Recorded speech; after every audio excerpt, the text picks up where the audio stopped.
Hey guys, it's Fairy Grace. And do you want to be a leader? Are you a leader? Do you feel that you're meant to be a leader? People say leaders aren't born, they're made. I disagree.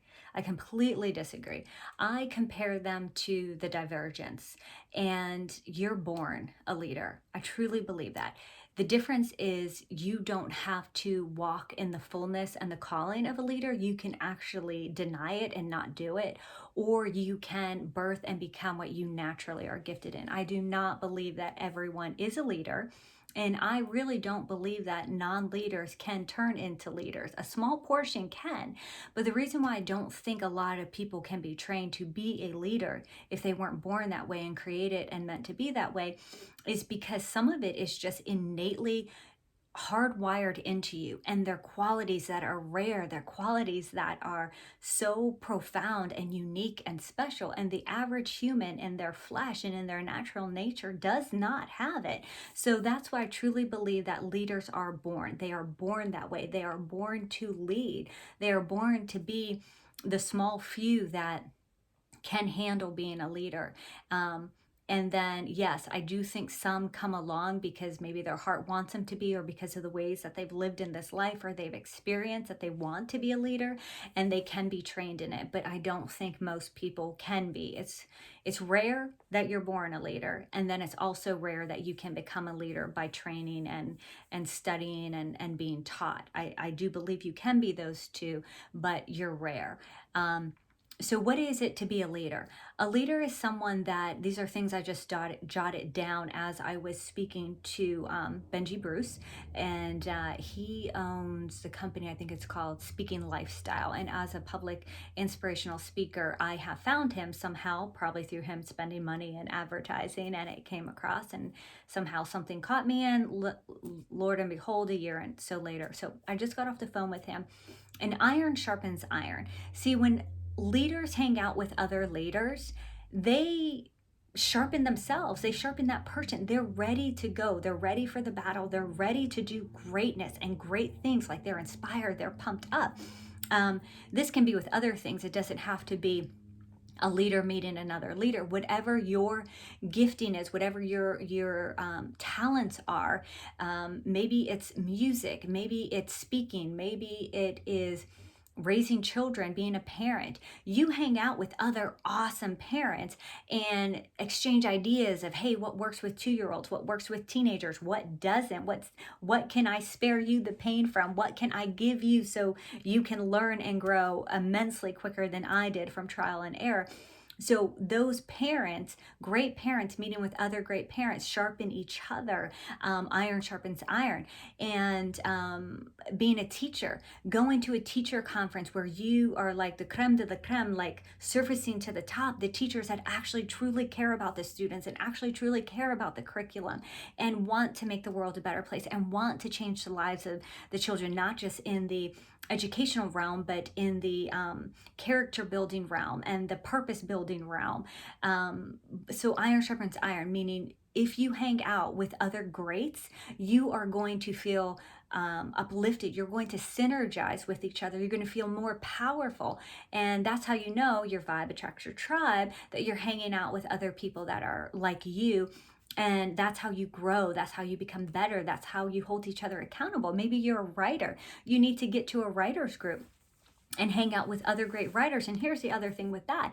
There may be in this writer group amazing writers that you look up to and you're like, wow, I want to be like them. Or they have editors that you're like, wow, I really want that person to edit my book. Or you see other people and you're like, oh, don't really care for that writing. Really wouldn't have done it like that. But you're still going to glean. You're still going to grow. You're still going to learn from that, because sometimes a bad example is a good example of what not to do or be.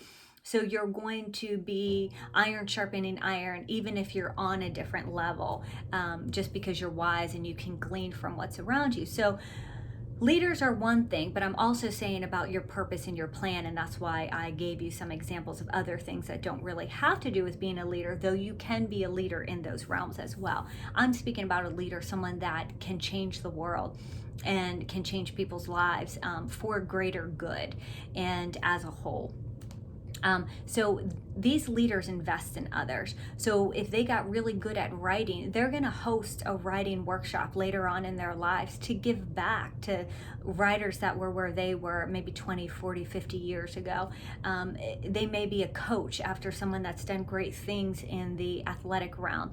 They may be parents that now their kids are gone, and their grandparents, and they have some free time, and they're seeing single parents or struggling parents needing help. Then they have maybe classes or tutorials. But leaders give back, and their motives are pure. You see, I've said this before in other things, that we give off sounds, we give off smells, we give off vibrations, we give off frequencies. Those might be the one and two of the same thing. And we give off our motive. Our motive actually gives off a different energy depending what it is. So if you have good motives, that's sending good things out into the atmosphere to go to others and to come back to you also. There was someone that spoke that's like, if your motives are wrong and you're doing the same things of someone that is doing the right motive, you will see the fruits differently. You will see the path showing completely differently, and it's because the motive gives that off. A true leader does it pure from the heart. I'm not saying that they also don't maybe charge money sometimes, or they're not compensated in some way. I'm not saying that at all, like they become a doormat. I'm just saying they have a very giving spirit. And that's the other thing about leaders. They have open hands. They're not in the fear of scarcity of I have to grab, I have to take, I have to pull back, I have to hold on to, like how I hold on to things. Leaders release. They release goodness, they release money, they release finances and time and things of all that nature. They release instead of grabbing and taking. And they have giving hearts, and they're very generous in many different levels. Leaders also, this is the hardest one, but leaders also learn to invest in themselves. They learn that, hey, for me to be my optimal strength and the best version of me, I need to also invest into myself. I need to take time for myself. I need to exercise. I need to eat healthy. I need to hang out with people that make me laugh and feel good, and I can pull my hair down. I was going to do that, but it's all pinned up back there. But they invest in themselves. Not only do they invest in themselves, the things that make them spark, make them have a twinkle in their eye, so they feel back to life and they revive themselves. It's basically like giving CPR, because when you're a leader, you naturally give so much, you naturally do so much that you become depleted. Your own love tank is empty and you're exhausted. You have to recharge yourself. Like a battery that runs all day has to be recharged. You have to recharge yourself. So leaders invest in themselves. Leaders pray often. Great leaders pray often. They seek the Lord for guidance. They seek Him for wisdom. They seek Him for protection. And they seek Him to get refreshed and recharged and restored. And they hang out in a body that is going to pray over them, that they can worship in, that they can hear the living word from, and changes their life. Some things I go through are paralyzing and crippling. And I have to go into prayer. And sometimes I am so weak and I go through so much hell that even through prayer, it's like I can't say the words, I can't focus, I'm just down, like I'm done. And I will pick up the phone, or I'll call someone, or I'll go somewhere, and they will lift me up. They will pray over me, or they will just give me their wisdom and their counsel, and that lifts me up. And then I'll go to certain places like Father's Heart, of where I am, which are true worshipers. They're not there with an ill motive. There's leaders, but there's also lay people. There's just everything in there, but everyone has a spirit of worship. Everybody has a spirit of giving. Everyone has a spirit to receive, to be teachable, and to learn, but also give of their gifts and their talents when the moment presents itself, which is really awesome. Leaders also dress the part. You see, this is the hardest for me when I became a mom. I'm not kidding you. So they say you get like mom brain and you lose your brain, like you just do when you become a mom. And it's called pregnancy brain. That's how it starts. Like your brain just does not function like it should. It's like fuzzy, it's hazy, it's misfiring, all kinds of crazy stuff. It's so real, and it so robbed me. And then when I had my son, I thought I would get it back. And my oldest sister was like, no, didn't they tell you like you lose your brain after you birth a child? And it's true. So I cannot dress myself anymore. Like this is like my house coat that my grandparents used to wear something like this, and they just always have it on because they're always cold. It's their go-to. They put their clothes on, but then they throw this on. This is like when I'm in, and probably most of my videos. I usually have a scarf. I don't have a scarf today because I was too lazy to go upstairs, and this was impromptu.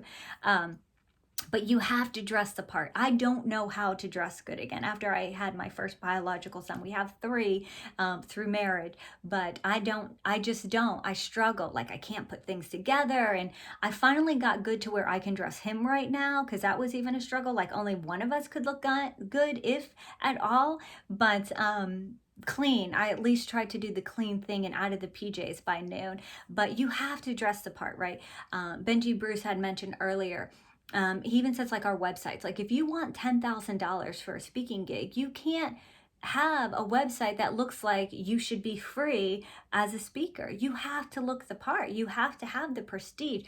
And I'm a big believer of fake it till you make it. Martha Stewart thinks otherwise, and she's much more successful to me, so maybe she's onto something. But fake it till you make it. Like, look at the part, dress the part. How would you feel if a police officer came to your house while you had a robbery and he showed up in Bermuda shorts and pajama top? You would be like, where's your backup? Or do you have pregnancy brain? You have to dress the part. That police officer needs to come in authority with his uniform, with his gun, with his handcuffs, right? Even his vehicle. So you have to look the part. So maybe you don't have the finances right now to dress the part. You can go to a thrift store. You can go to a Goodwill store. You can look on Facebook Marketplace. You can look for these resellable. You can post it, put it out there like, hey, I am looking for black vest, or I'm looking for a size 11 shiny shoes. Whatever it is that you need to look your part, you can ask people. You see, leaders have humility. That's one thing that separates a real leader when you're seeing their true colors, when they have the spirit of humility. Humility is saying, okay, I'm going to put myself out there. I'm going to be transparent. I'm all about transparency, thanks to Shelley Prindle, who spoke messages on transparency years and years ago when I was in my early 20s, and I took it and ran with it. And that seed that she planted has made me be the person I am, made me have the confidence I am, and made me have, I believe, the likable spirit with other people, because they're like, wow, she's so real, she's so transparent. That scares people sometimes, like my husband, and offends other people, but it also breathes life into the people that I'm called to help. So being transparent and saying, hey, I'm looking for this, I need this. Ask people. We, in America, our houses are full of crap. Look at all this crap behind me. I got so much crap. Don't look too closely. I'm not sure what's there. I was being transparent and didn't feel like fixing up where I sit. But dress the part. And if you're not really sure, Google it. Google top fashion designers, see what they look like, what they're wearing. Google, I don't know what other professions are. Google writers, what they're dressing, whatever it is, whatever you want to look like. Google high fashion moms, or whatever, or dads in the business realm, whatever it is, Google it so you can get the image in you, so you can get the idea and then put your spin to it. Like, so for me as a speaker, I thought that I want to kind of have a niche, which is always having a scarf, because I naturally did that for years, and now people know me as a scarf person. I used to put flowers in my hair all the time. Now, being a mom, I don't know how to do it without it looking ridiculous, like I just randomly stuck a flower in my hair. But those are things I want to bring back that I'm known for. I want to capitalize on the color red or the color maroon that complements my skin tone. From being Asian and Hispanic, which you can tell I do not have the right makeup at all, because stores through COVID are not matching you up. So I had to take a guess online, and this is what I got, and it doesn't match. So anyhow, dress the part, look the part, be transparent, to being humble, to say this is what I need. So if you don't know what you need, go Google it online. And then when you know what it is, cut it out. That's my cutout. That's my little imaginary scissors, and hang it up so you see it. You see, when you visualize something, when you see something, when you have a focal point, your brain automatically goes into getting it, and it sends it into the universe to bring it back. Now, our oldest son is 18. I'm talking really fast because this video is long, and I hate uploading them because they take like 2 days. And I didn't want to do a live because I wanted to put this one on YouTube, not on Facebook, and I don't know how to do it any other way. Anyhow, if you do know, comment below. But my eldest son, he's 18. He's like, yeah, that's like hocus hocus pocus magic, whatever, fairy tale land, but it's not. It's true. He's like, I want numbers. I want statistics. Hey, I'll give you a statistic. You're 30% more likely to achieve something if you have a picture and look it up. Then you add to that number of how much more likely if you actually write it down. Add to that number if you actually speak it out, and add that to it in psychology. What's his name? James something says, if you think, in the psychology law, if you think on something and visualize it continually, you will bring it to pass. There's quotes on it. As a man thinketh he is, blah, blah, blah, blah, blah, blah, blah. So those are all things that you can do. So dress the part. It's huge. You have to look like it. You have to look like what you're trying to portray or what you're trying to be. It only makes sense. It's only congruent, and it will help fix it. So like, if you want to be a lazy person, yeah, stay in your pajamas. If you want to be a productive person today, when this video is done, go take a shower, get the stank off of you. Believe me, I'm a gypsy, so I know more than ever that I should be taking more baths than I do. The only reason I take half the ones that I even do now is because out of respect that I have a husband and we share a bed in close quarters. God bless him, a saint.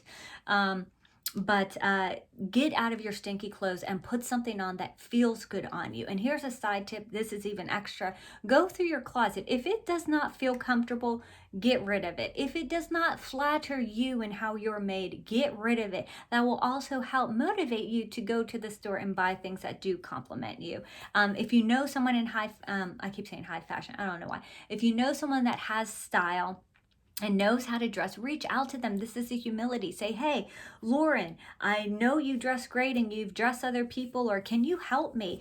Believe me, there's people out there that just want to use their gifts, their talents and abilities. Like me, I don't love it all the time because our family's going through so much right now. But if someone calls me and sincerely needs help, I want to give them the time to speak life into them and their purpose and their passion, how to overcome it and how to have joy life. Then I get off the phone, and now that iron sharpening iron, because I feel great because I fulfilled what I am meant to do, and I do like a duck in water. I don't always say a duck in water. They're just as good on land. Anyhow, act the part. Okay, so you want to be this fashion designer. You want to create jewelry. Start wearing jewelry that you create. You want to start designing clothes. Start wearing clothes that you design, or a designer that you want to support, that you like their style and it complements who you are and you feed off of that. Look at musicians. You can usually tell a musician who they admire and are inspired from because it trickles into who they are. You don't have to reinvent the wheel. Use that, thank them, give them credit, because someone else is then going to take you and do the same in their own. So act the part, speak the part. Before I was a speaker, I said I was a speaker. I even made up business cards. I even acted as if I was already there. You have to do that. It feels a little bit like you're faking it, but remember, I'm all about fake it till you make it. You're getting there because inside of you, you really are that person already. You just are learning how to really be in the specific niches and stuff that you are. So act the part. This also goes if you want to be a police officer. If you want to be a police officer, don't go out there robbing a bank. Now that seems like a little far-fetched, but don't do things that are illegal, even if it's a little bit. Act like who you want to be and emulate. And then go research other people that are like that and are already where you want to be. Model after them. Speak the part. To speak the part as a leader and what you want to do, to speak the part, you need to hang out with others that are already there, or others that are in that journey with you, or research it. I've always wanted a mentor since I was about 26, 27. I've prayed for a mentor since I was 26, 27. I've never received a mentor, and I'm 40 now. And I finally let that prayer go. But I was watching a video of someone that was very prestigious and where they were and where they came from in life, of being in a trailer park, and their family lineage was all that. And then one day he just woke up and he opened a phone book and was like, I'm going to go after this. And he made something that I didn't even understand I had. He's like, get a mentor. And I'm like, dude, I've been trying to since I'm 26, and I don't know how old I was, but it wasn't that long ago. And then he said, and you can do this on YouTube. And I was like, oh my gosh, you're right. I can pull up the people I admire that I would love to mentor me. Like, I was going to say Jim Rohns, but that's really not it. Brian Tracy, I would love Brian Tracy to take me under his wing. Jack Canfield from Chicken Soups, I would love for them to take me under their wing. Joyce Myers, I would just like to hang out with her for a day and be like Elijah and Elisha, and maybe she passed her torch on to me. But I really don't want to follow immediately in her footsteps for several reasons, which are to no fault of her own. 7, if you want to be a leader, continue your education. There's a chiropractor in our area, and he is, I don't know, late 50s or something like that. And he knows everything about chiropractor care. And there's another one too. There's actually a couple of them. Guess what I learned about all of them? I admire them. I respect them. I love what they do. They're changing the world and individual people. They're healthy. They're helping people be healthy and be the best person they can be in the health realm and carrying themselves. They continue their education, meaning they go to conferences and seminars and reading and educate themselves. That's what you need to do, no matter where you are in your career, your business, or what you want to do or going to school. Never stop learning. Never stop figuring out. I did balloon twisting for a long time, and I had learned going to a conference, convention, that we should be looking what is the latest and greatest in the balloon twisting industry, like what new balloons came out and what new twists are out there and who's on this and what's going on. And that was really a great thing to understand and conceive that idea. But the thing was, balloon twisting wasn't my passion. It's a facet of who I am that I love, and I think it's awesome to use that in speaking or entertaining or just blessing people with a lottery balloon ticket. Now, don't get in it with the whole ministry thing. I get it, whatever. It's a gray sore subject area. I do limit it more now, but every once in a while it's nice to get a lottery balloon bouquet. I can't say balloon bouquet. Someone actually bought the rights to that. Can you believe that? Like, why don't you just get a life? Why would you buy the name balloon bouquet? So you can't say. It's probably charging me now for saying it so many times. But continue your education. I realized in balloon twisting, as much as I was getting the catalogs and love going to the convention so much and hanging out with the people, like they were my vibe and my tribe, but balloon twisting wasn't going to be my end all be all, like some of these people that can build houses out of balloons and dresses out of balloons, which I did a little bit, and I actually really did like that. But my hands right now, unless I go to the chiropractor on a regular basis, they can't even open jars now. Wah, wah. This is kind of sad. But continue your education. You want to get to the top, know what is at the top. All right, so that's about it. There's about 7 steps to wanting to be a leader, of some things that you can do to be a leader. I think if I actually did the message that I wrote, I don't believe that everyone is a leader. I think some people are born and they can bring that to fruition. I do think there's a small group of people that can be taught and trained to be a leader, but it's hard because of the virtues that you have to be a leader, and the all-encompassing package that you have to truly be a leader.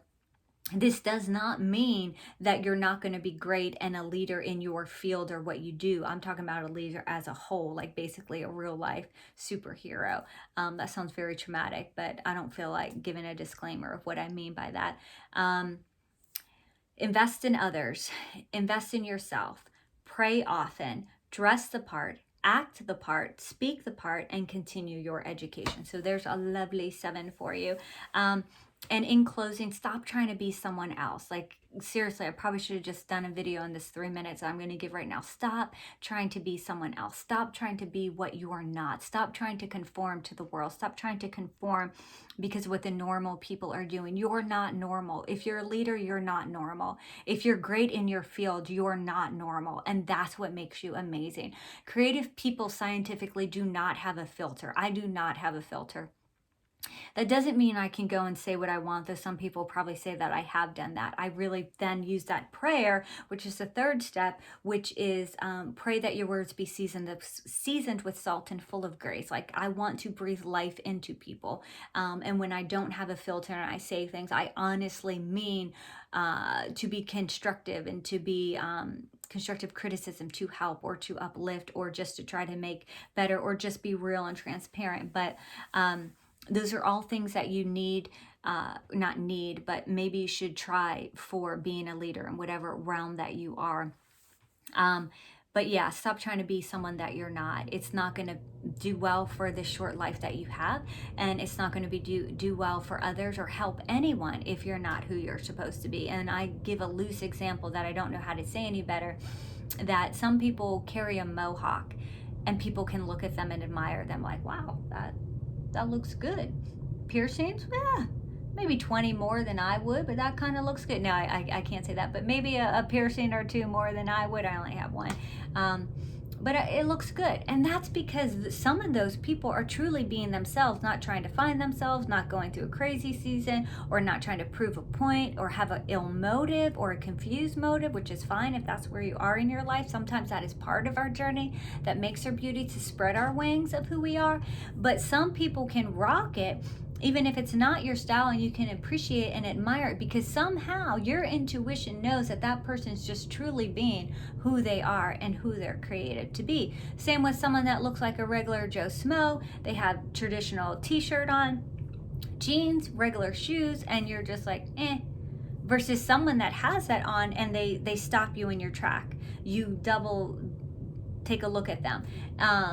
It's because they're being true to who they are, and that is their style, that they evoke how they are being true to themselves. So just be true to you, and people will see your beauty. I promise you that. I promise you that. It's innately what we're created when someone's true and real to themselves. So don't stop caring that people think my hair is maroon or blue and it's not supposed to be. Do you want it maroon or blue? Then carry the freaking maroon or blue hair. Just do it if it's true and if it's you.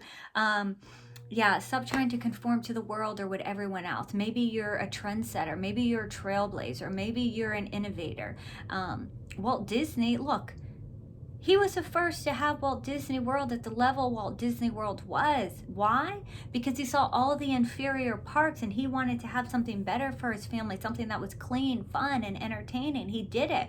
He did it out of sacrifice, which some of you will not be what you're meant to be because you will not want to do the sacrifice. You have to sacrifice something. So as I'm writing this kid book that's on this side of the wall, I have to sacrifice something. As a mom, I have to sacrifice some time with my kids, which I'm really not willing to do. So then I have to sacrifice my sleep, which is really hard because I'm not getting enough sleep that I need, or I need to sacrifice not having a meal so I can do 30 minutes of it. But there's a sacrifice for me to do that. My friend, you're going to have to sacrifice something to get to where you really want to go. I love the saying, if you really want it, you'll find a way. If you don't, you'll find an excuse. Those are the regular people, which is the average person, which is fine if that's what you want to do because that's what you're meant to be, but you're not. You're meant to do great and mighty things. Everyone is, whether a leader or not. And lastly, you have your own DNA. You have your own fingerprint. You have your own tongue print. No one's hair is exactly like yours. No one's skin, as you can see from foundation. If you have Asian and Hispanic and European blood in you, it's like impossible to find the right foundation. If someone knows for me how I can find the right foundation, please comment below. So I'm Faerie Grace. If you want to be a leader or you want to be a leader in your field, dabble with those 7 steps. Go ahead and write some things I would love to hear in the comment below of what you think some things a leader should have or does have or to be a leader in their field. I'm Faerie Grace. I love you and you're amazing.